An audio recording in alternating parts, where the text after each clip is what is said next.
আসসালামু আলাইকুম রহমতুল্লাহ। প্রিয় বন্ধুরা, আপনারা দেখছেন কুষ্টিয়া জেলার মিরপুর উপজেলার চৌধুরী গ্রামের স্থানীয় জামায়াত কর্মী আমজদ শেখের বাড়িতে ভয়াবহ অগ্নিকাণ্ডের শিকার হয়েছেন।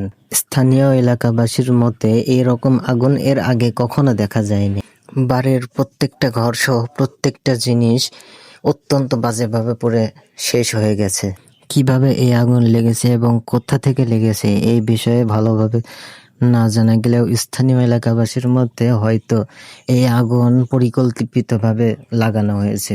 আপনারা দেখতে পাচ্ছেন একটি মুহূর্ত আর তাতেই শেষ হয়ে গেল বছরের পর বছর গড়ে তোলা এই স্বপ্ন, তার বাড়ি।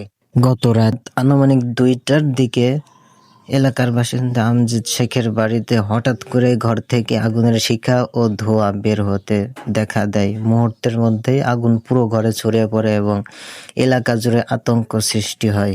স্থানীয় লোকজন দ্রুত এগিয়ে এসে আগুন নিয়ন্ত্রণে আনার চেষ্টা করেন। পরে ফায়ার সার্ভিসকে খবর দেওয়া হলে তারা ঘটনাস্থলে এসে দীর্ঘ চেষ্টার পর এই আগুন নিয়ন্ত্রণে আনেন। ততক্ষণে তাদের বাড়ির অনেক ক্ষয়ক্ষতি হয়ে গেছে।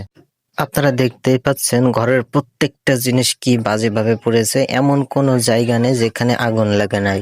এ ঘটনায় পরিবারের সদস্যরা মানসিকভাবে ভেঙে পড়েছেন এবং স্থানীয় কুষ্টিয়া 2 আসনের এমপি জনাব আব্দুল গফুর সহ স্থানীয় জামায়াত ইসলামের নেতা এবং কর্মীরা আসেন এবং ক্ষতিগ্রস্ত পরিবারকে সহযোগিতার আশ্বাস দিয়েছেন। এই ঘটনায় আমরা স্থানীয় প্রশাসনের দৃষ্টি আকর্ষণ করছি যেন এই ঘটনার দ্রুত তদন্ত করা হয়।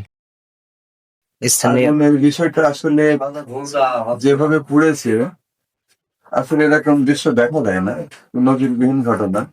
তো প্রত্যেকটা রুমে একই সাথে আগুন ধরে আর একই সাথে সবগুলো পোড়া শুরু করে, এটা পরিকল্পিত মনে হচ্ছে।